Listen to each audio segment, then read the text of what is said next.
Welcome to Open Mind Integration. This is Christopher Gunlock, and this is the Psychedelic Harm Reduction class, Part 1, The Essentials.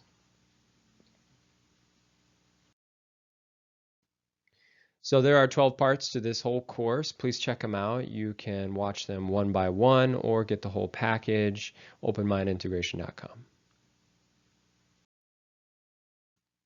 The disclaimer. So here's an outline of what we'll be covering in this class. So who is Christopher Gunlock?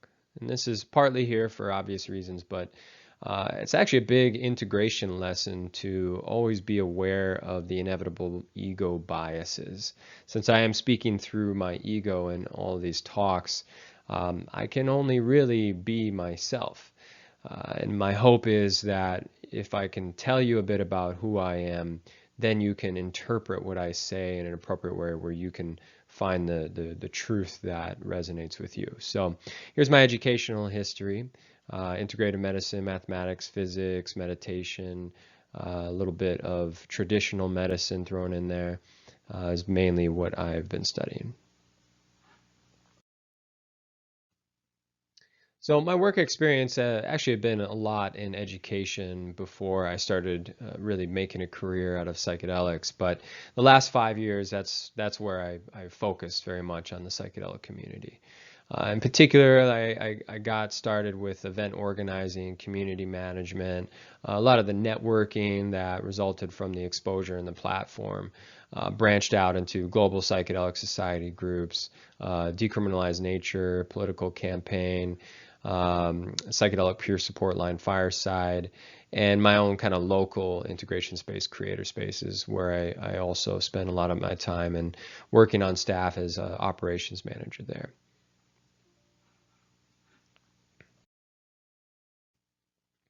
So feel free to visit my website if you'd like to see just a little bit more about me, videos, memes, blogs, a lot of information there about psychedelics in general. You can find all the classes there, of course, and my review of psychoactive substances.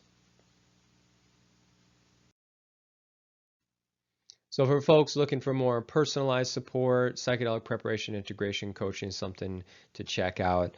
I offer things on the preparation side, folks who are getting ready to have a psychedelic experience but need some help doing it in a way that's responsible, safe, and would provide the most benefits possible.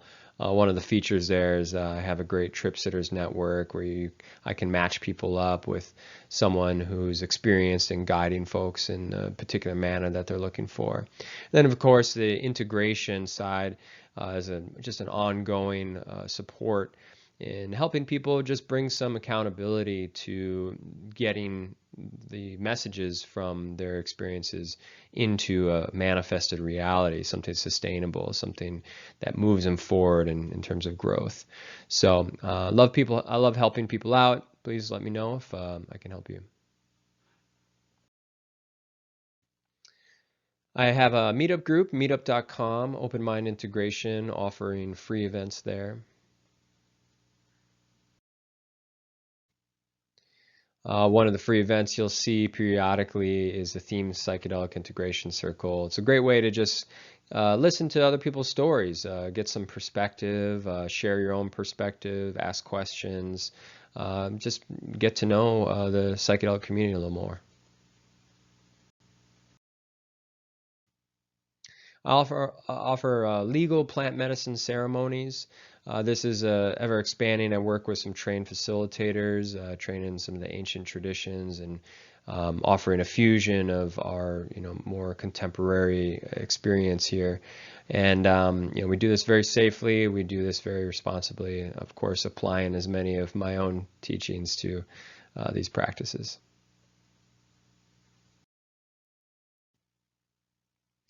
So here's just a bit more transparency in terms of what those potential biases could be. I encourage you to just take a look at this. Some of this is just sort of scratching the surface, but again, I figure if I can tell you a little bit about who I am, then you can interpret what I'm saying in a better way.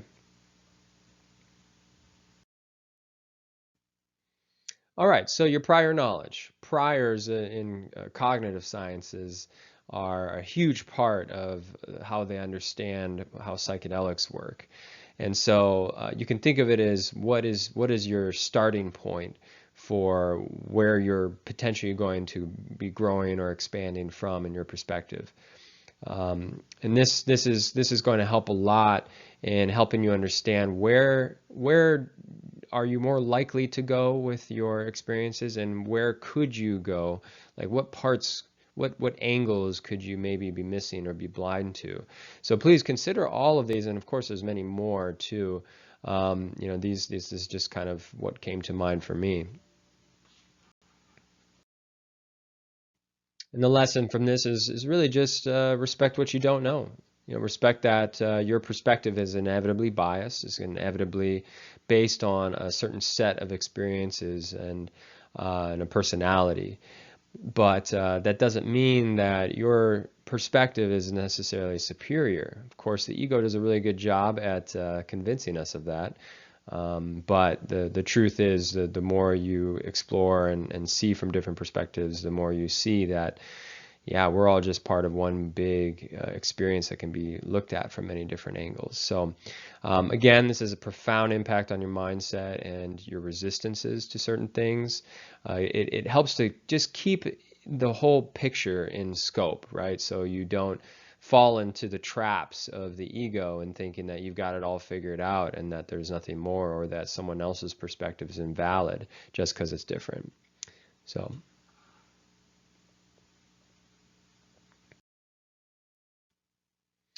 So in general, don't assume too much.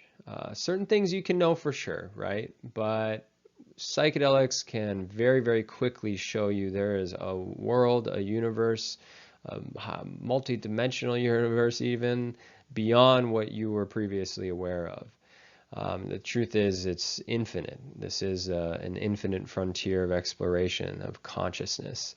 So, yeah, please explore responsibly. The open mind is really the place to go if you're looking for something novel, if you're looking for growth and change.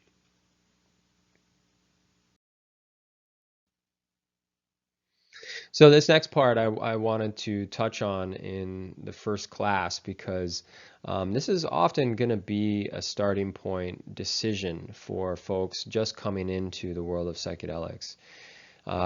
It's good to think about both, but usually people, if they're newer to the experience, they're going to be on one side or the other. So let's just explore, what are the potential differences between the traditional and the clinical path.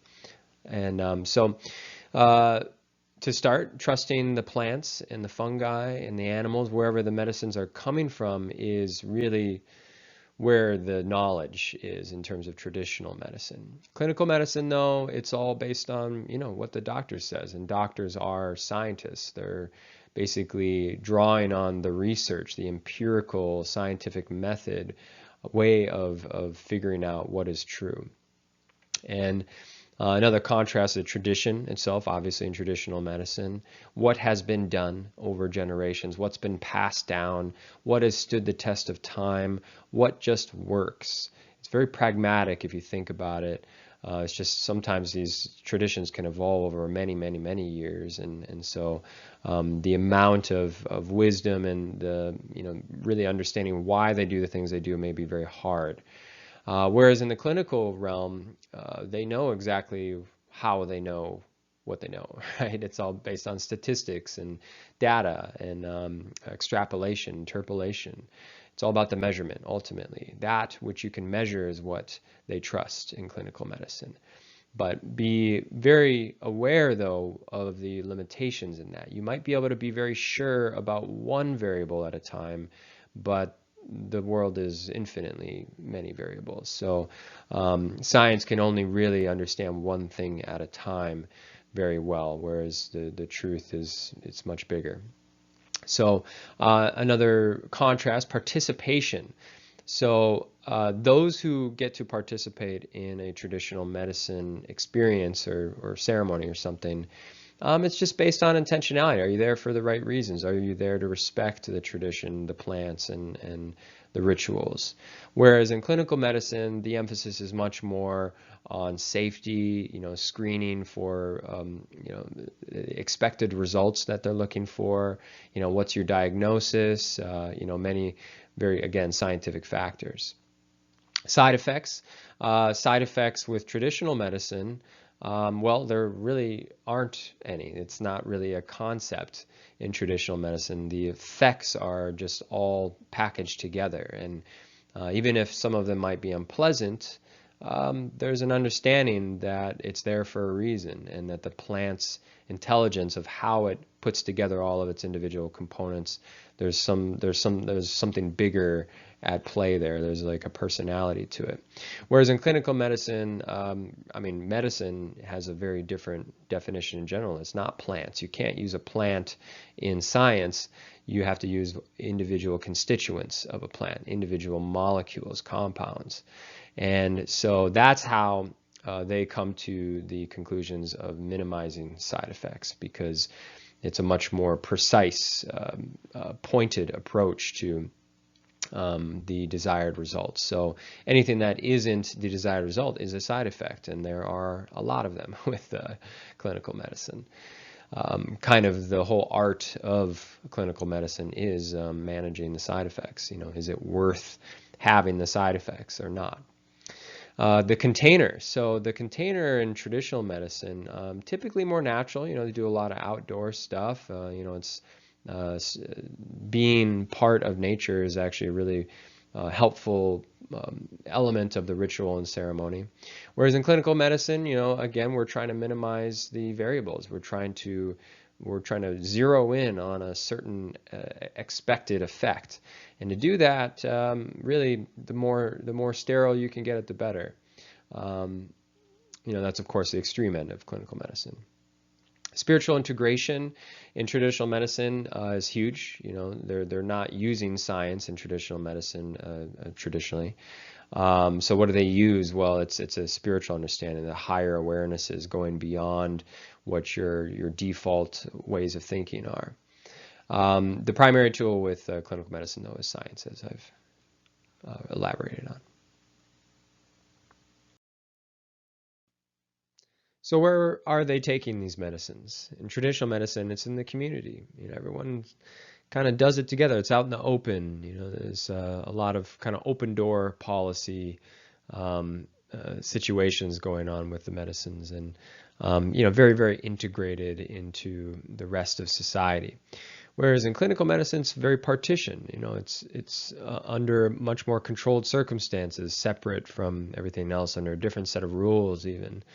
Harder to integrate, I would say, in that way, but that's kind of the point, is they want to put it into conditions that you can have a more expected outcome. Traditional medicine, you're looking at rituals and ceremonies being a big part of the therapeutic effect, right? The whole experience, even the ambience, the music, the vibration of it, the feeling. That's really where the methodology is, so to speak. Whereas in clinical medicine, it's the protocols, right? You're doing certain things in certain ways according to a very quantified understanding of life by the numbers, literally mathematical. And so, yeah, very different worldviews there.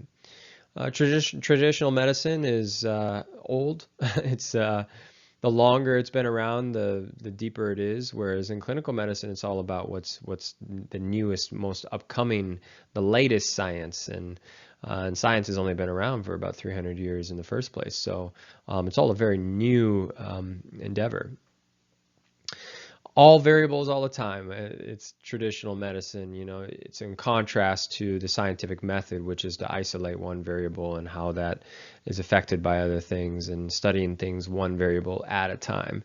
So very opposite. I think it's maybe becoming clear that these are not necessarily one is right, one is wrong, but they're just complementary, two sides of the same coin.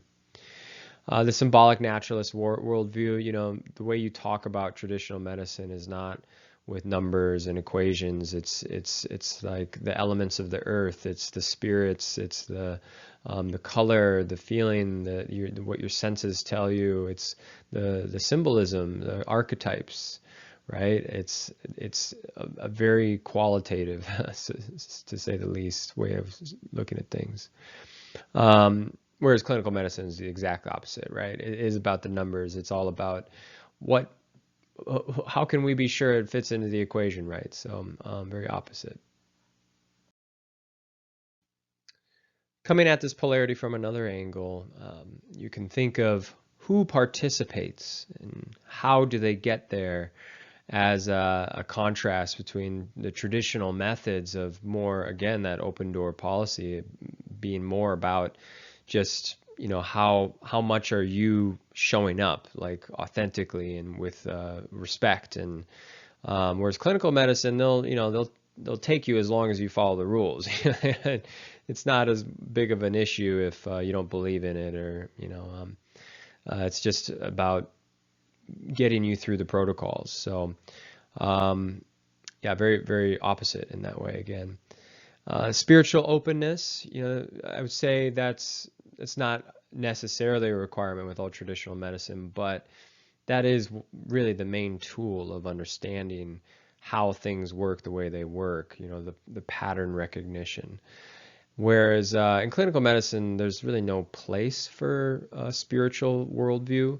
Again, I'm speaking at extreme ends of the spectrum here, but it's math. It's reductionism. So traditional medicine, we're not so much trying to integrate into the urban, modern lifestyle. It's more about nature, right? Whereas clinical medicine, it is a product of the industrialized, mechanized part of society. So traditional medicine, we take it as it comes. Like when we're going in, we go in with intentions, but not expectations. Whereas clinical medicine, the whole point is to get the expected outcome. So again, very opposite there. So, I've been speaking in terms of extremes here, the opposite ends of the spectrum. But the truth is, most places you go to where they offer a psychedelic experience, it's going to have some blend of the two, especially nowadays and more as time goes on. And I think that's for a good reason. We're finding that these kind of opposing viewpoints and opposing methods really are actually complementary, that they have a lot to offer each other. And so I say embrace that. I say, bring the two together as many ways as possible.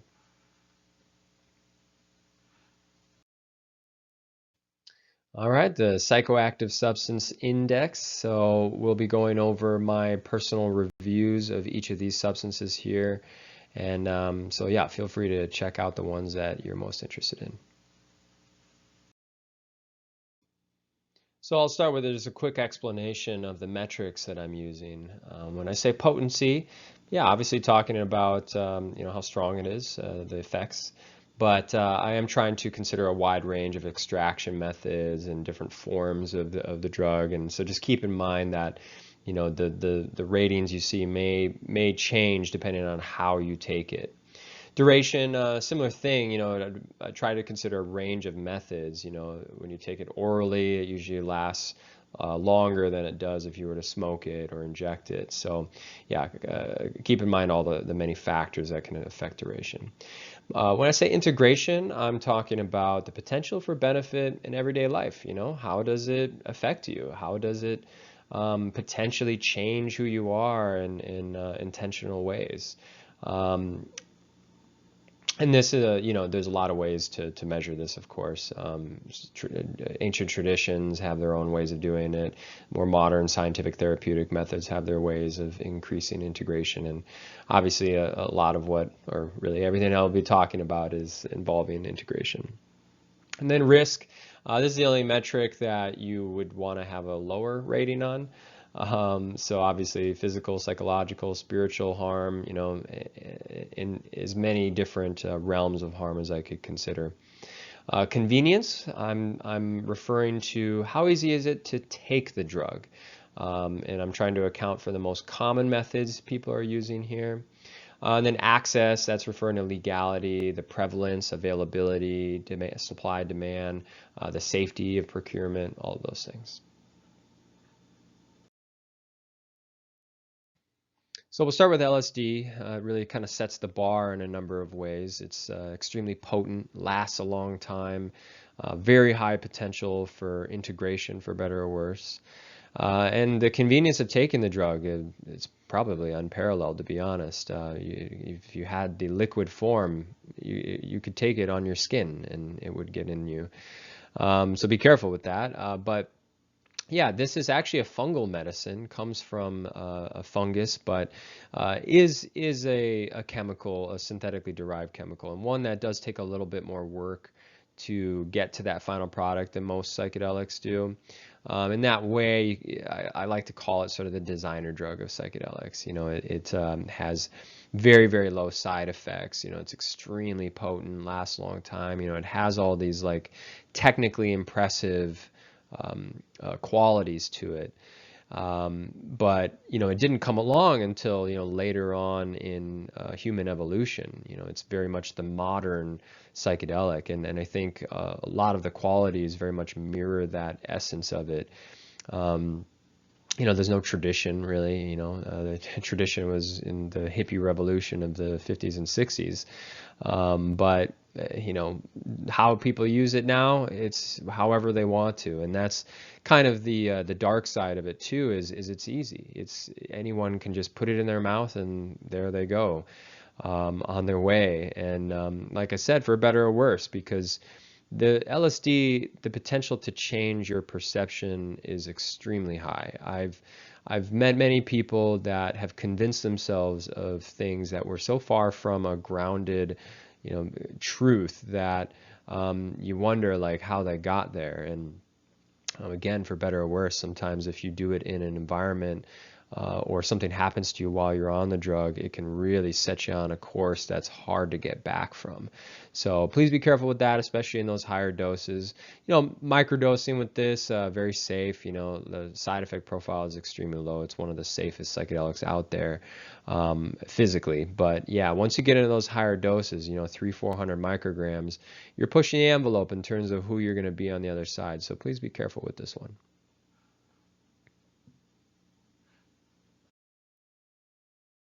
Few details here for you. You could see some of the numbers there. Potency, that 10 microgram threshold, really incredible stuff, really smaller than the eye could see in terms of the pure amount of it. But of course, usually you're getting it on the piece of paper or the gel tab.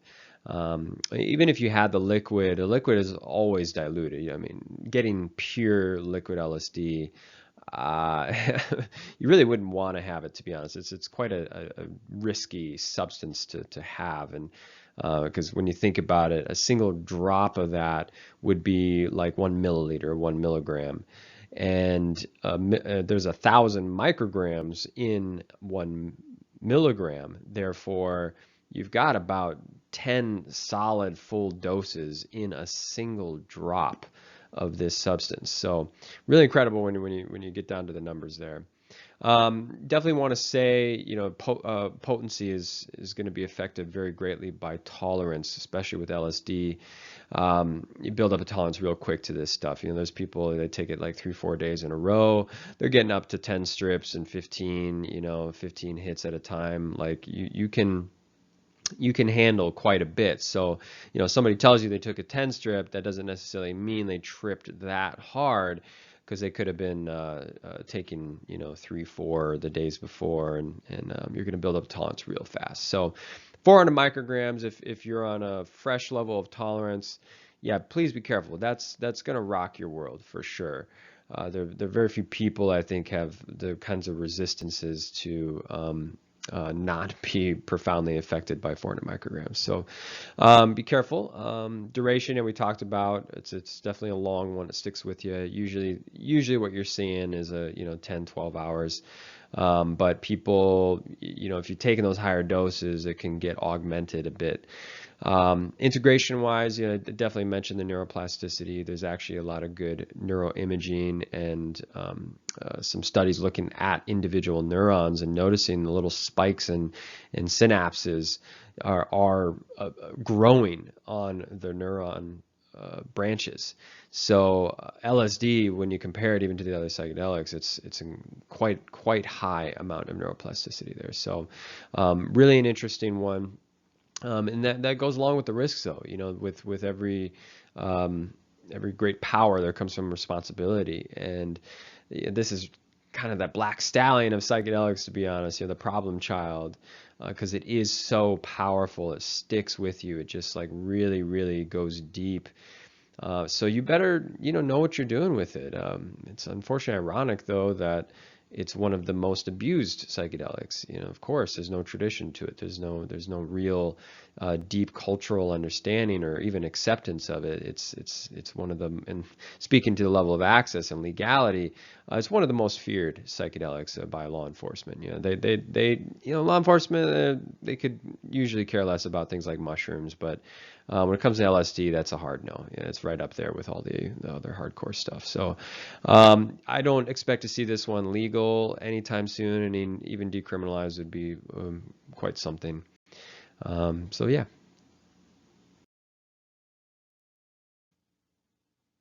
All right. Well, moving on. Psilocybin mushrooms.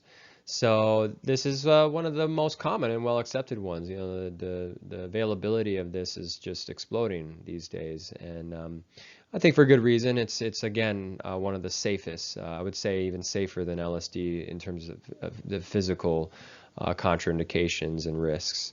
Not as potent. You can get this in a synthetic form that is more potent, but I took into account that almost no one is using the synthetic form outside of the clinical research studies right now. So this is mostly referring to the actual organic mushroom, and typically dried too. If it's a fresh mushroom or wet mushroom, yeah, potency would be even lower. You got to take about 10 times as much because of the water weight.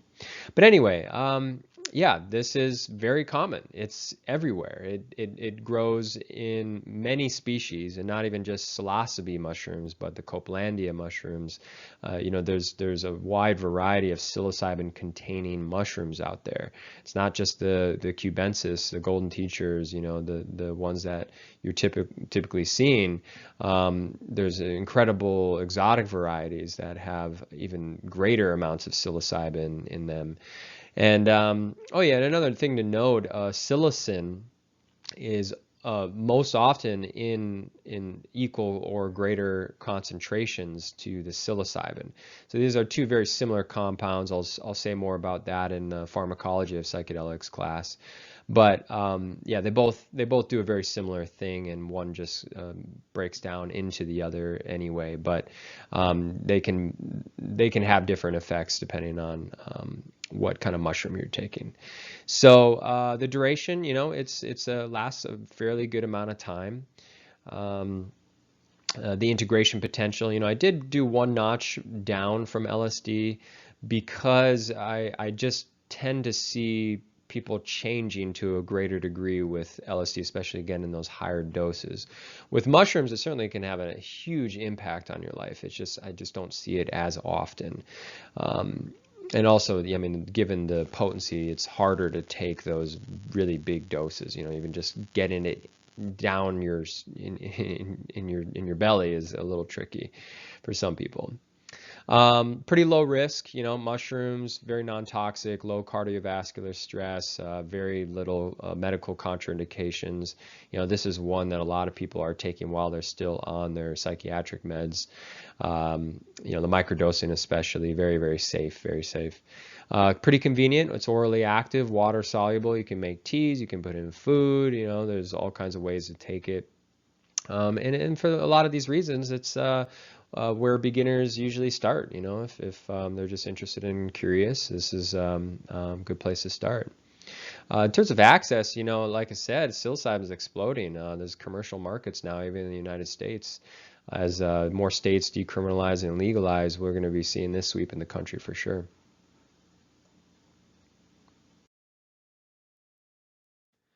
little bit more details here for you. One thing I would add to the integration potential, it's something that's really hard to quantify, but I definitely want to pay notice to the ancient cultural history.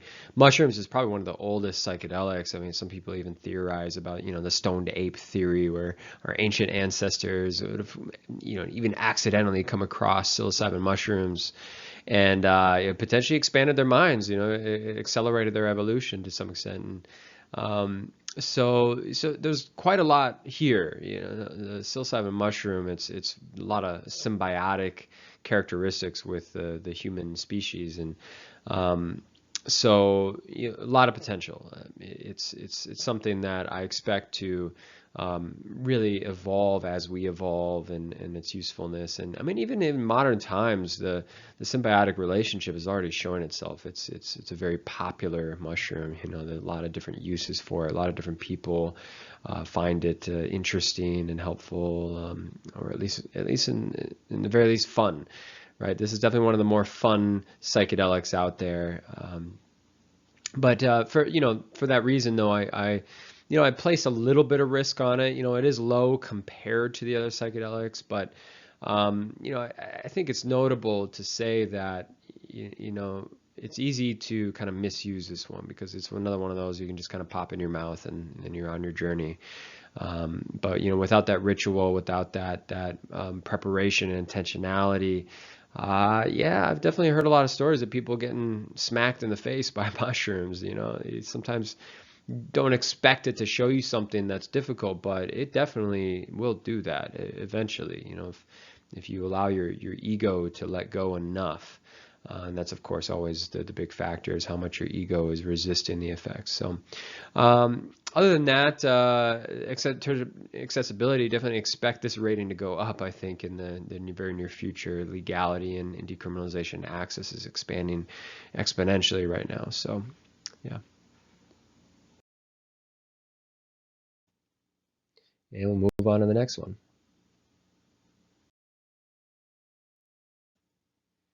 All right, DMT. DMT, very important molecule. You'll hear a lot more about this in pharmacology of psychedelics.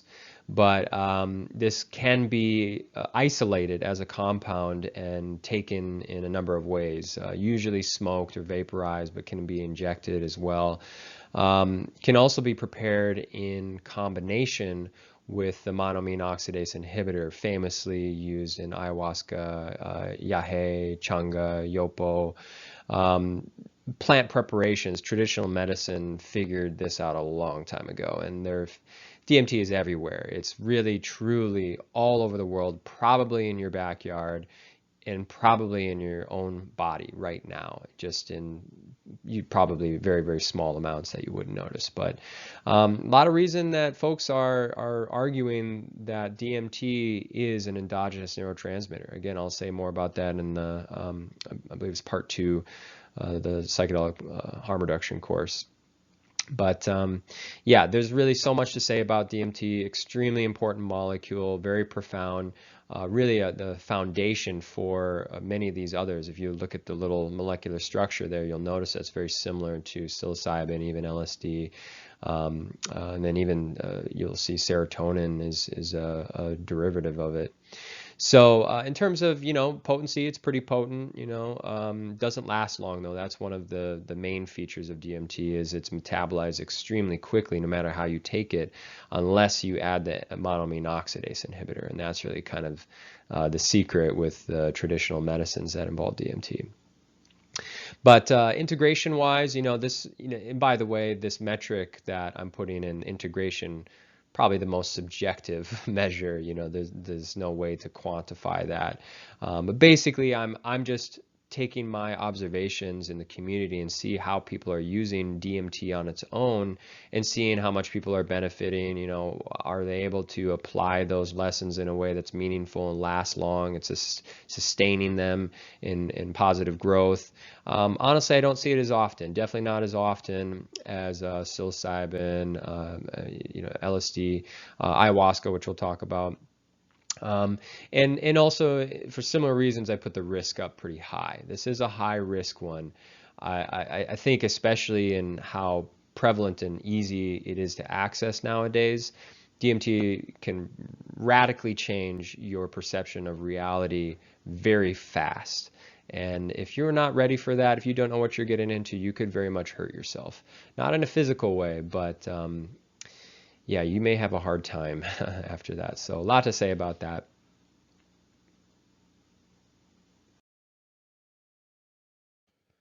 So in terms of detail on DMT, you can see there some of the numbers on the potency. It's pretty small, pretty potent stuff. Partially depends on the preparation. It can be extracted, synthesized in many different ways from many different sources too. There's so many plants that have this. So highly dependent on the way you extract it. You almost never get two batches that even look the same. But really short duration, again, augmented by the monoamine oxidase inhibitors, MAOIs. Yeah, integration, the intensity of it is really kind of the weird part, and partially what is kind of interesting about it, but also the drawback, because it is so fast. It's hard to get much out of it. Like, it's just so much information so quickly that trying to digest it or even remember it is an extreme challenge, incredibly extreme. Risks, this is where I can really go on quite a bit, and you would see in part 12 actually when psychedelics do harm. I'll say a bit more about that, and also in part 11 too, the egoic resistances. DMT can create some interesting situations in terms of how you integrate it. It's so profoundly far from your conventional reality that you're forced to really either expand your definition of reality or just kind of deal with an experience that defies explanation. So please be careful with that one. And the convenience, yeah, usually smoked or vaped. It's not water soluble. You have to combust it or inject the pure substance, one of the two. And then of course you're dealing with the extremely fast metabolism. So without the MAOIs, it's tough to really sustain this. Although we'll say, just kind of as an interesting side note, there are some people looking at methods of continuous infusions of DMT. I personally think that's probably not a good idea. The body really isn't made to have that large of a concentration consistently of DMT in the blood. There is some cardiovascular risk for this one for sure. It's going to ramp up the strain on the system, on the heart especially. So I think if you're pushing it with the just continuous injections of it, those diminishing returns probably pretty quickly. But nonetheless, I imagine it would be pretty dang interesting. So as accessibility, it's definitely kind of up there with LSD in terms of the perception of its risk to society and to individuals. So, but that's also kind of the funny thing about it, is that it's so readily available in nature, yet Schedule 1 substance. So interesting psychedelic here.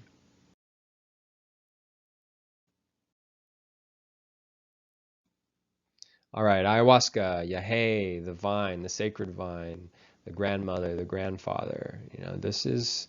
They give it those names for a very good reason. And it's very hard to understand that until you do it. But ayahuasca is profound. In more broadly speaking, just the plant medicine brew of the Banisteriopsis caapi vine and variety. Like I said, any DMT containing plant, you're gonna get a brew. You're gonna get a psychedelic effect, and there are many, really all over South America, especially. You're gonna see each tradition, even regions within a country having vastly different brews and using it in different ways.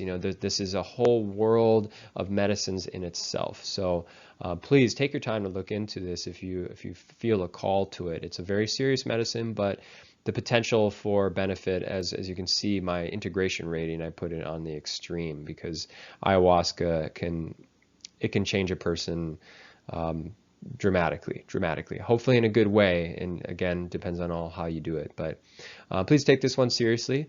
Other kind of main features, I would say it doesn't have any kind of things that stand out about it in terms of potency or duration or the convenience or access. Again, it's one that's it's not easy to find, just in terms of a drug, because it is a brew and it takes time to make it, especially if you're doing it in the traditional way.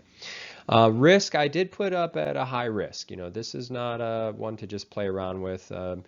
There's a reason you don't see people recreationally using ayahuasca. The experiences are generally pretty serious. They show you things that matter quite a bit, so it's important to take it seriously. Another notable issue with the risk, though, too, is the physical risks of the monoamine oxidase inhibitor in the vine.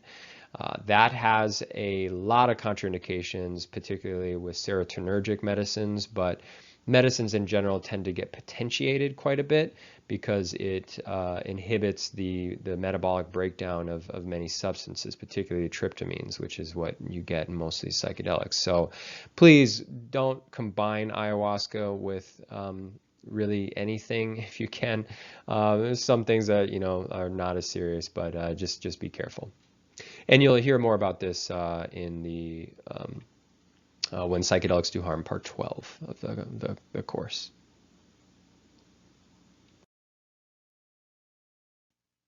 So just a few notable details here. The brews really are so different across the board. Every brew you get, even if it's from the same source, each time you cook it, there's so many different factors at play there. What kind of plants you're using. Just in general, plant medicines, this is just the nature of things. It's a lot more random. It's a lot more spontaneous, unpredictable compared to pharmaceutical medicines. So take that into account in terms of potency, even duration. I mean, really everything. But each brew is so different, and depending on from which country, which culture, which tribe even, your brews are going to have different kinds of effects, different kinds of potencies, all of that. So ayahuasca really is a very broad term, very, very broad.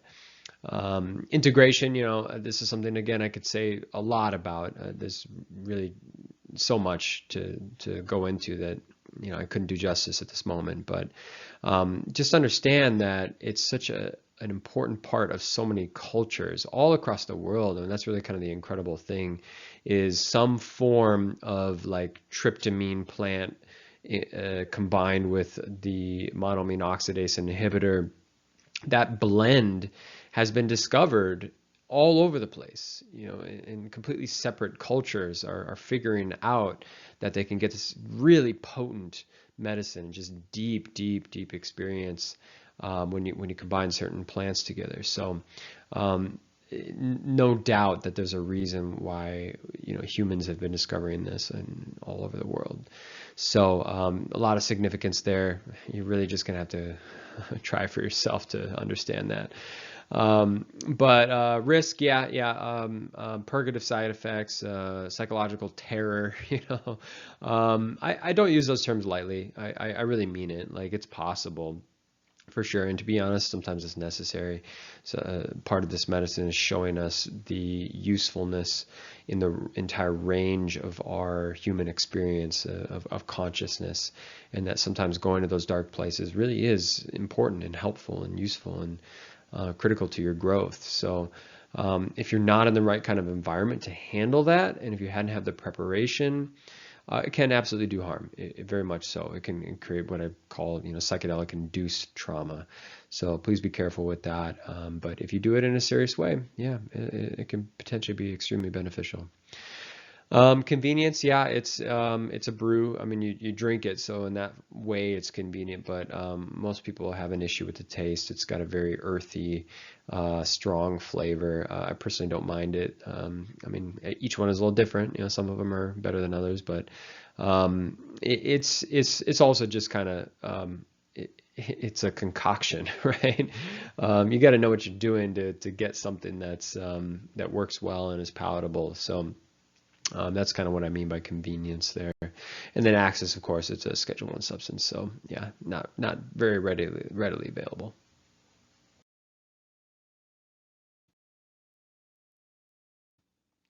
All right, the cacti, the mescaline-containing cacti, peyote, San Pedro, Peruvian torch, wachuma. You're going to see a lot of ancient traditions. This is one of the oldest. It's actually, in terms of the kind of modern discovery of it, it was, some say, the first psychedelic in America. They were researching this in the early 1900s, maybe even before that. And yeah, this is important. There's the long history. Anything with a long history, we should be paying attention to. In terms of the qualities, a lot of people say it's got, a cross between your MDMA and your classical psychedelic experience. Has a bit more of that empathogenic kind of feeling base, maybe even more in the body type of effects. So in terms of its features, it does last pretty long. It's got a high duration. I put the integration level up at the high end as well due to its long tradition of historical use. It's not very potent, especially in the San Pedro variety. You got to use quite a bit to get the psychoactive substance out of it. I did put it at a low risk, partly just because, yeah, not a lot of people are using it, but again, it doesn't have it's kind of similar to mushrooms. It doesn't have a lot of the physical risks associated with it. Convenient, not super convenient. I mean, you can, if you have a peyote button, you can just eat that. Peyote is pretty potent, but most people have the San Pedro, and yeah, it takes a lot of processing to get much effect out of it, so not very easy to get down and digest. Most people don't have access to this one. This one's probably the hardest to find, at least in the quantities that people might need to have a strong experience.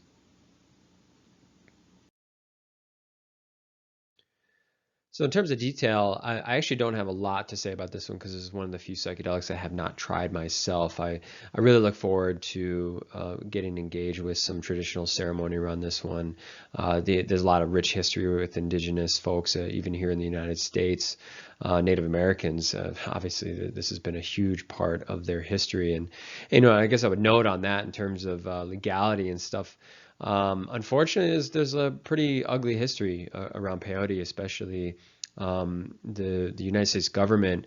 They figured out pretty quick that peyote was a very important part of the Native American culture, and given that they wanted to wipe them out pretty much, basically genocide.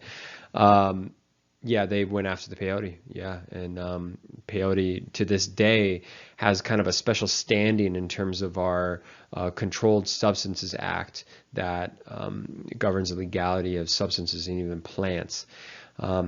Because peyote is one of the few whole plants, basically other than mushrooms, that the plant itself, even in its whole state, even if you're growing it, it's illegal to have. It's just illegal to possess, to own, despite the fact that it grows in the ground. So really kind of sad history there that I like to mention just for awareness sake. But yeah, you can find this in other cacti though, San Pedro, Peruvian torch. There's a variety of cacti that actually have quite a bit of mescaline in it, and there's the traditional history around them too.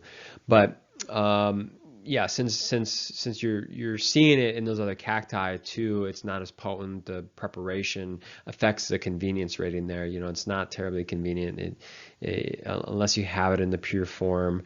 There's quite a bit of processing that you have to do in order to get some amount that's usable out of it. So yeah, and risk low, at the very least, because most people just are not using it, so the prevalence is very low. But then yeah, access also very low because yeah, again, most people are not using it, and peyote is illegal except for, fortunately, there are some protections for Native Americans to use peyote in their traditional context. It's the least the U.S. government can do, but still pretty bad. The history in the past, especially, was quite oppressive.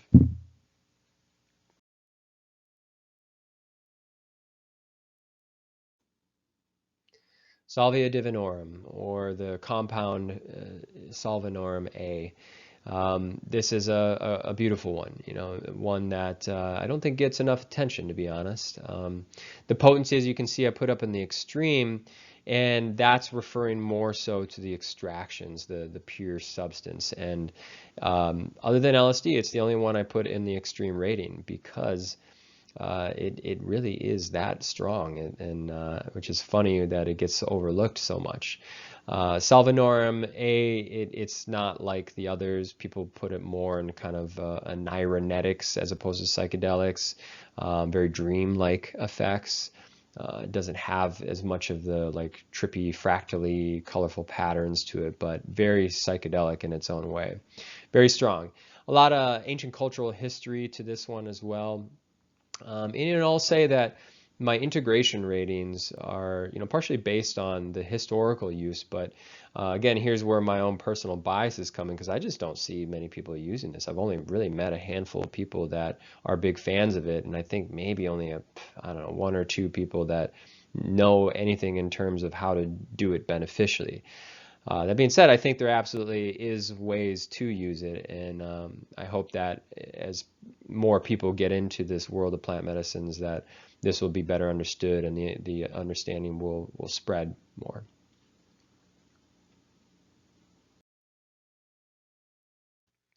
So there you can see the numbers on the potency. 200 micrograms is threshold, and there's nothing else here that has micrograms as part of the measurements except for LSD. So that's why we're putting it up at the extreme end. This one I probably know the least about in terms of the numbers, and it's hard to find information as far as how much a person can take. It is a pretty non-toxic substance, though. As you can see, I rated it low on the risk. Really no significant health issues as far as I can tell, but again, we don't know a whole lot about it. Really, it's the psychological effects that are the potential risk here. It's so short acting though that yeah, I mean, you just don't hear much in terms of people being left with like kind of psychedelic induced trauma here, but it's certainly possible. It can be super weird, especially if you're taking it in the smoked form, but even in the oral form of it, you're looking at very strong effects, very strong. The duration then too, it's notable to point out that smoked versus oral will have pretty different durations. I'm just showing the very short duration of the smoked form, but if you take it in orally, typically they'll kind of like let a leaf soak in the mouth, so you kind of absorb it slowly, but it is orally active, so you can take it a number of ways, and that would extend the duration. So access is kind of an interesting one. It's not scheduled federally. It was kind of late to the party in terms of people finding out about it. So there's no federal scheduling on it, but most states have actually kind of gone to, eventually making it illegal. Minnesota, I believe, included, but because there's no federal legislation around it, it's actually somewhat accessible.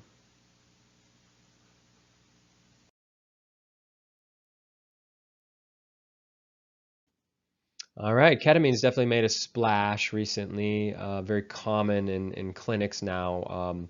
One of actually really the only somewhat psychedelic compound on here that isn't a Schedule 1 substance. Schedule 3 meaning it can be prescribed by medical professionals, and that's why it's so available these days. It's pretty potent, it's up there in the milligrams. It does have a pretty strong effect. So much so that actually in the higher doses, way beyond what they would serve at a clinic, it does act as an anesthetic. It puts you out completely. It's actually a pretty safe one compared to the side effects you get from normal anesthesia.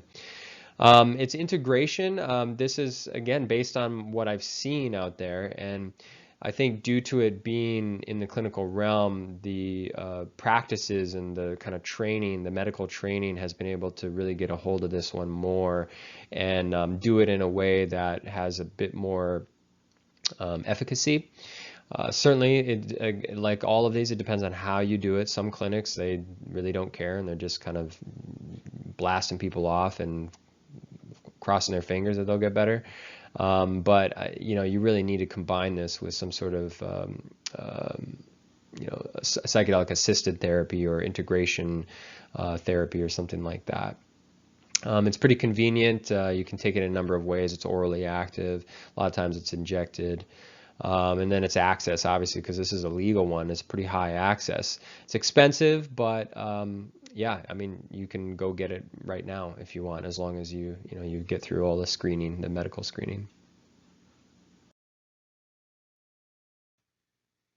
So details with ketamine, I have tried this one, and it's very strong. Like this one, just because we don't generally consider it a classical psychedelic, it doesn't mean it doesn't have a significant effect, because it definitely does. But some notable things about it, yeah, a little bit more about the integration potential. There's a lot of interesting research, and so there's quite a bit of people and scientists and kind of medical professionals looking at this, and that's why I give it the higher rating, because it does have the attention of a lot of folks, and there's a lot of money in it. So naturally, there's going to be some investment of how we can make this work. So I've heard some good things. There's generally folks who are stepping into the world of psychedelic therapies for the first time.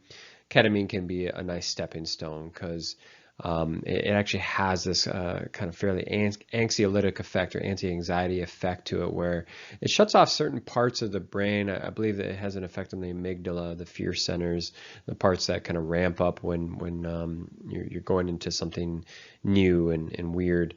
Not to say that you can't have a bad experience with it, but generally I see folks being able to handle this better than they're able to handle even something like mushrooms. So for that reason, I rated it a low risk. In terms of access to, yeah, I don't really see this becoming an extreme level of access, because I think it will always just be kind of another, pharmaceutical and medical drug. Especially once other psychedelics start to take the limelight, I imagine ketamine is gonna be kind of in the back seat. It's just not as I'd say useful as the tryptamines, psilocybin, DMT, LSD even. It has a profound effect, but just in terms of its ability to convey meaning and a sense of depth and purpose, and I would say even at a spiritual level, it's not so much there as it is with the other psychedelics.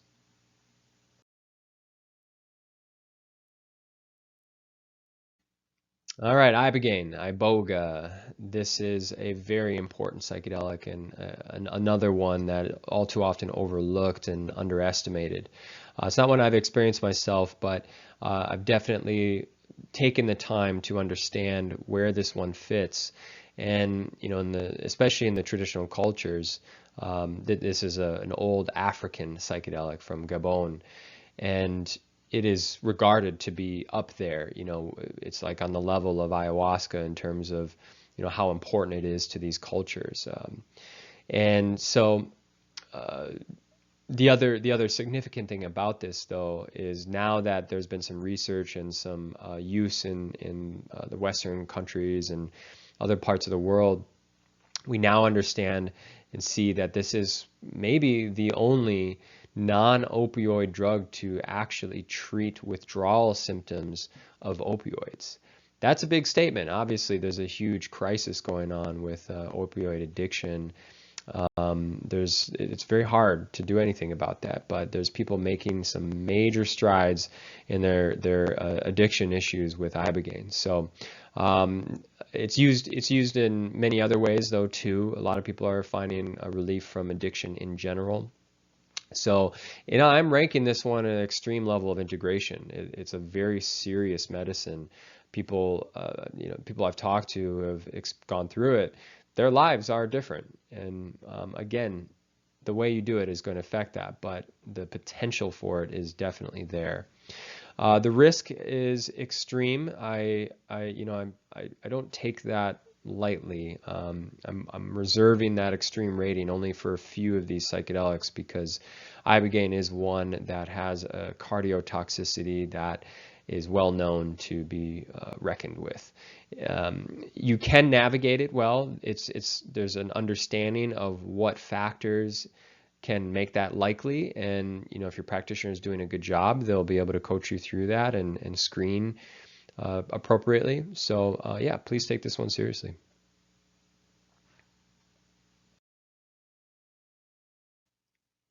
So one of the main things I'd mention in terms of the details here is a little bit more on the risk. Um, it's well documented that there are deaths associated with ibogaine use, even at clinics and retreat centers. But really, I only ever hear about it in terms of the misuse, either on the end of the practitioners where they weren't doing it carefully, or the people getting into it didn't disclose their medications, or they didn't prepare enough for it, they weren't ready for it, because it's a pretty serious endeavor. It's a long experience, very heavy, a lot of strain on the cardiovascular system, and the medical contraindications are extremely serious. Namely, I would say Suboxone, methadone, fentanyl. Unfortunately, people that are trying to get off that stuff are often seeking ibogaine, but the thing is, if you don't do it right, it can kill you. You have to be very careful. If you're still on a substance when you take ibogaine, you're risking quite a lot. And in general, if you're in too fragile of a state, it's just such a heavy experience that you need to do everything you can to get prepared to be in a good state to handle that. So please be mindful of it. But very, very important psychedelic here. The other kind of funny thing about this is the legality. It's actually completely legal in most countries in the world, but the United States really just kind of threw it in the same bucket as all the other psychedelics. And so the level of access here is pretty bad. On top of that, it's just not a very well understood, well-known psychedelic, and so you're just not going to see it very many places. But it is out there. There's definitely retreat centers, even as close as Costa Rica or Mexico. You can find places that take it very seriously, and even maybe have some medical staff on hand. So, one other kind of little tidbit is Hunter Biden, the president's son, wrote in his memoir that he published that he benefited from psychedelics. One of them, ibogaine. He was dealing with a lot of drug addiction, and I think he went down to Costa Rica. And so, yeah, people know about it. It's a thing.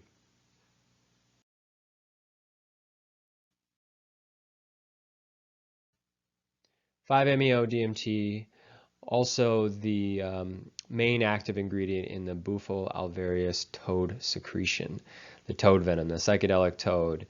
This one's really coming up in the mainstream more nowadays too, and again, for very good reason. I've had a number of experiences myself, and yeah, it is what they say it is, as crazy as it sounds. It's really that deep. And so yeah, please take this one seriously. I rated this one at extreme risk as well. Can kill you if you take too much or you're irresponsible about medical contraindications. It's strong. It's a strong one. But the potential for benefit here is massive. You can get the results very quickly, with this very, very short duration like DMT. There's a lot you can do with it. I think the therapeutic value and the demand for this is going to explode, no doubt. Yeah, so unfortunately the access, pretty low. Convenience, it's usually smoked. But yeah, if you're getting it in the toad secretion form, yeah, you're going to need the toad. And there's some concern out there for over harvesting. But the synthetic, on the other hand, a lot of potential. That's where kind of a lot of the talk is nowadays, because the synthetic is very easy to make and manufacture, very cheap. So a lot you can do with it there.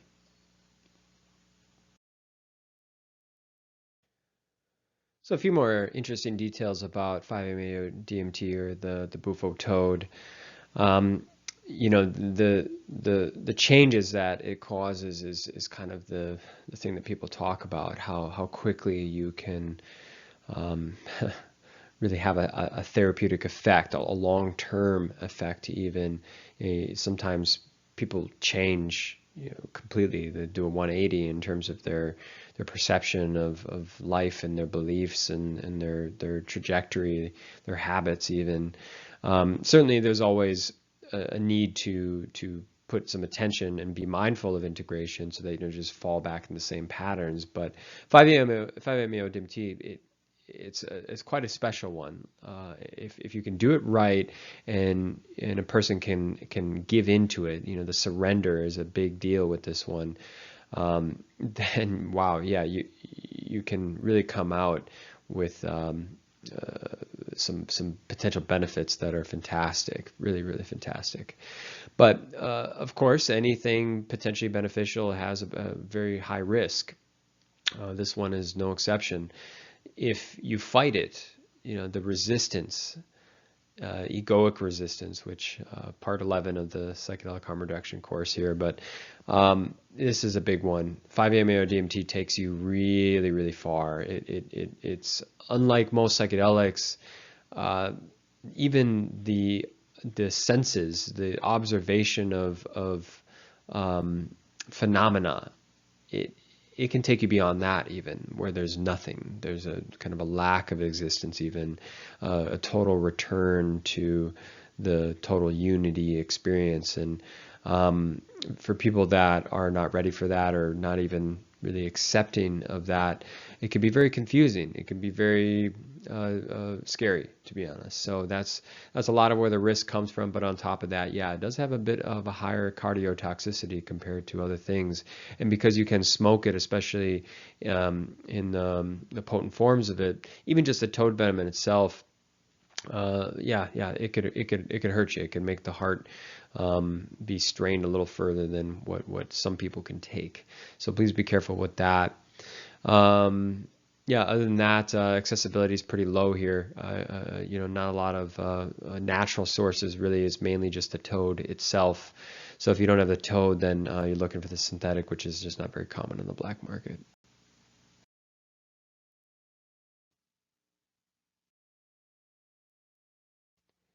All right, MDMA, Molly, ecstasy.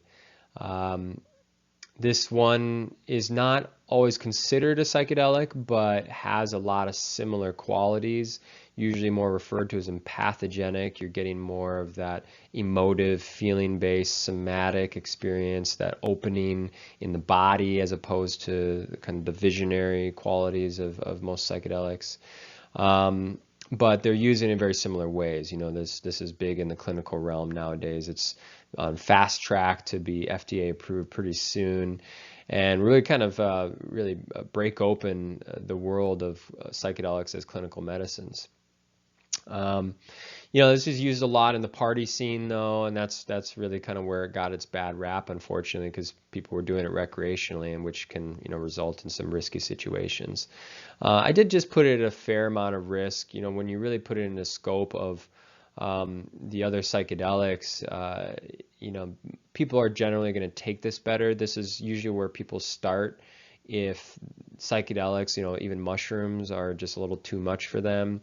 Particularly people who have a lot of really heavy anxiety or PTSD are going to find this one to be more enjoyable, more palatable. And for that, I put the integration in pretty high. It's got a lot of use out there. It's well understood. There's entire training courses around this now, and very soon will be available to the masses in a completely legal form. So stay tuned for more on this. Yeah.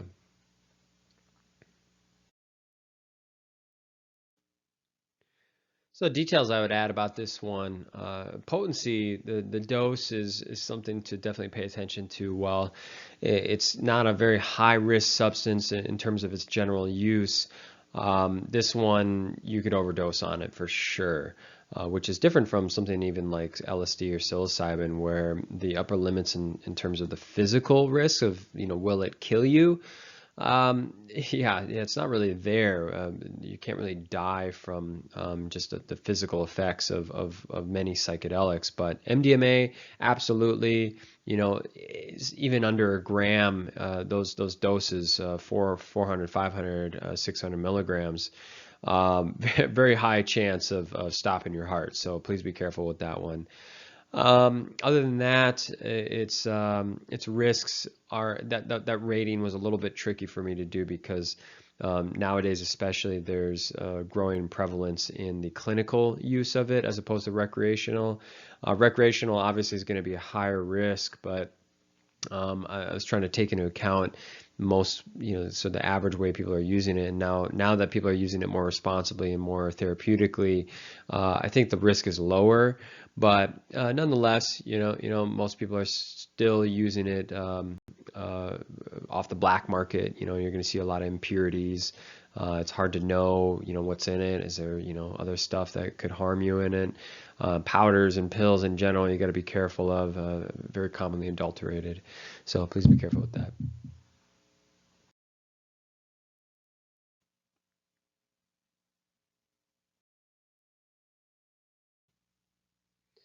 All right. Also, not generally considered to be a psychedelic, but I'm putting this on here because it is a well-known psychoactive substance that has a lot of similar qualities.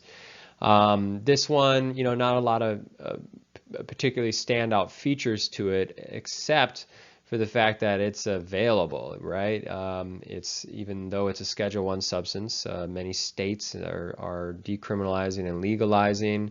This will be everywhere, in about 10 years time, I'm sure. It took a while, but there's also some therapeutic value there too. I did give it a fair integration rating. Some people have a closer relationship to this than others, but you got to recognize that it's most often used recreationally and even abusively. A lot of people overuse it, and it has that quality. It's exciting. It's easy. It's palatable and social and all those things.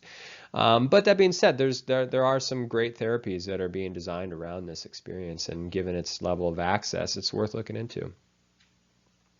Oh, and a funny note about this though too is the research around it, despite it being so well known and well understood, there's quite a bit of barriers to actually doing real clinical research that's recognized. And unfortunately, a lot of that is just due to the oppressive political orientation that our country has historically had, and much of the world too.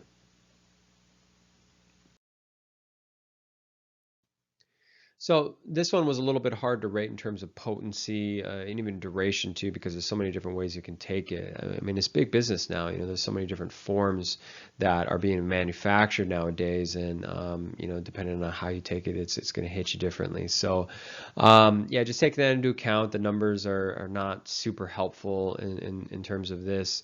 But if you're getting some of the more extracted pure forms of it, you're going to be looking at milligrams. So um, other than that, addiction potential, abuse potential is definitely there, but a lot of different ways people are using this, a lot of different opinions about it. So it's really kind of a hard one to rate, and even risk as well. Compared to other psychedelics, definitely a low risk, but I think it's notable to point out that there is some potential with this in terms of psychological harm. Some people have some predispositions that even just a little bit of cannabis can set it off, and so be aware that while 95% of people are probably going to take this very well, and it's no problem, there are some people where it's enough to put them over the edge, so be careful in that realm.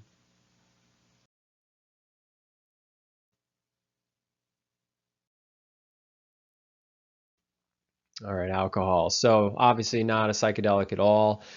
This is more here for comparison. The standout features, access and convenience, it's in a drink. It's every restaurant and bar you go to. Down at the corner shop, at the gas station, you can find alcohol. Imagine a world where psychedelics have that much access, for better or worse, right? But yeah, yeah. Collectively, I put the risk at low, obviously, because people understand how to use alcohol. It's like, unless you are, trying to hurt yourself or you're terribly addicted, that's where the risk comes in, right? And then societal impact of all of that is huge. So, I did actually have another rating where I put it up higher, I think a couple notches even, because when you consider, the total harm it's causing, given addiction and abuse and all the kind of behavioral societal impacts, it's actually probably the highest risk of all of these substances, and I think there's some good research supporting that alcohol causes the most damage. So I just want to be notable of that.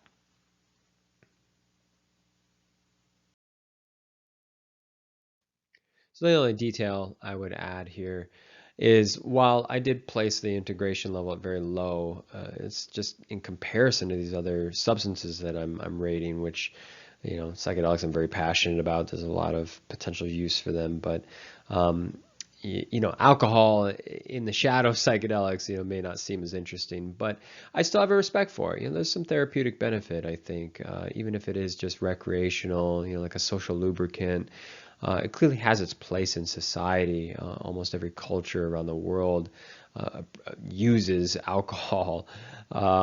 So despite its potential for abuse, I think it does have its place in potential benefits.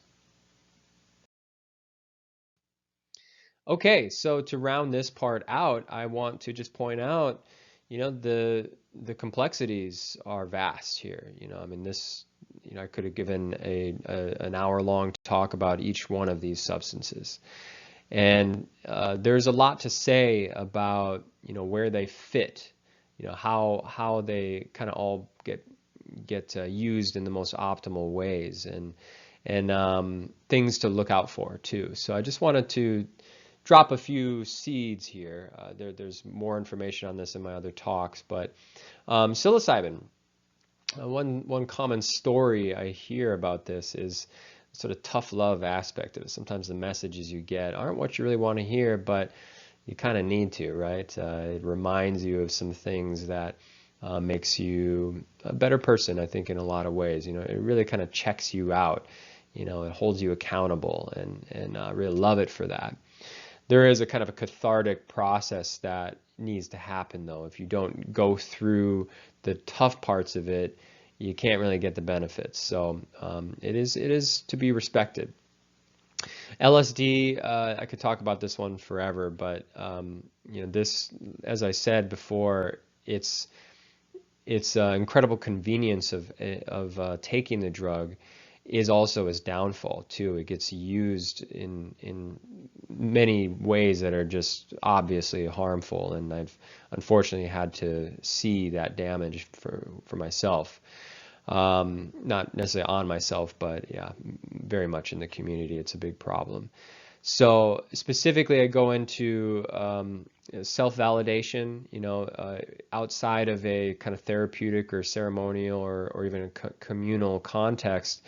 Using it on your own or using it in an environment that's not healthy will lead you further down that path. LSD, one of the most self-gratifying experiences in the psychedelic realm. It may be hard to understand for people that haven't gone deep down that hole. You don't really start to notice it until you get to those higher doses, but it very much can just make your problems worse. So please be careful with that one.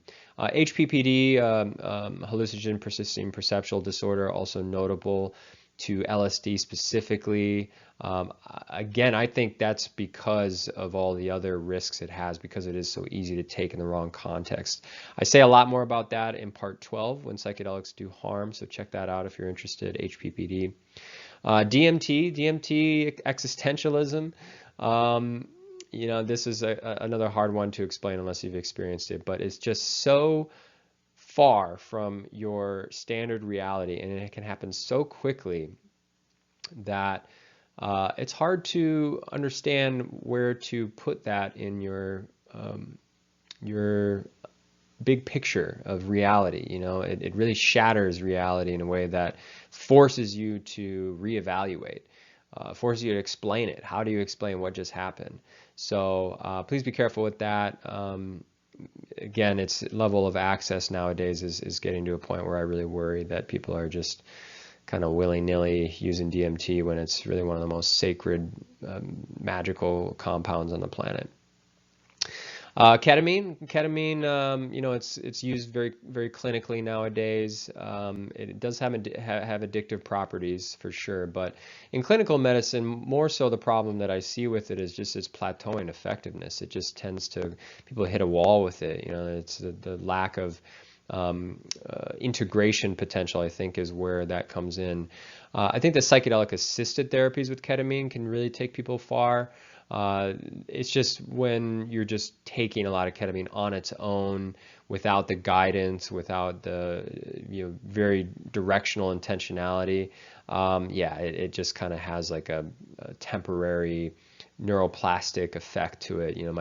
Depression might go away for a week or two, but yeah, I think like many synthetics, it has that need for a layered, more holistic approach.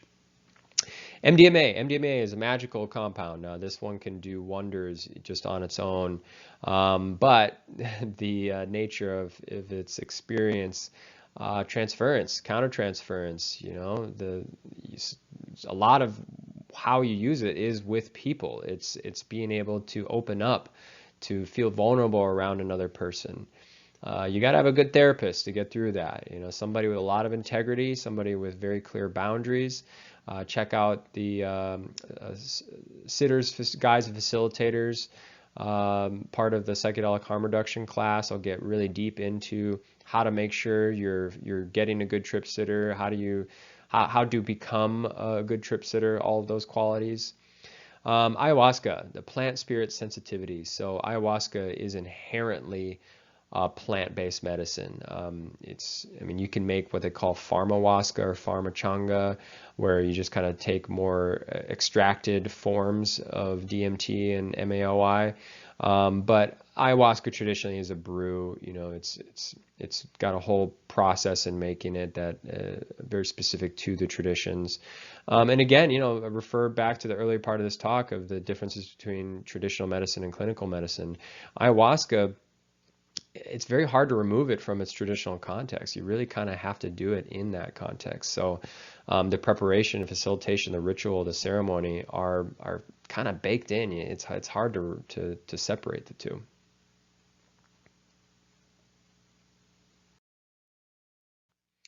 All right, well, good work. Thank you for getting through part one, the essentials. I hope you are walking away with this feeling inspired, curious. I hope you have more questions now. There's a lot more content here, so go to Open Mind Integration. And there's a ton more awesome content in the Psychedelic Harm Reduction course, 12 classes altogether, each one designed to offer some really in-depth practical education on how to reduce your risks, maximize your benefits. And you can view all the slides for every class for free at openmindintegration.com. And there's a bunch of other educational content up there as well. And my personal services, of course, for people going through preparation and integration processes. Here to help folks go a little deeper, be a little safer about it. So please let me know. Thank you.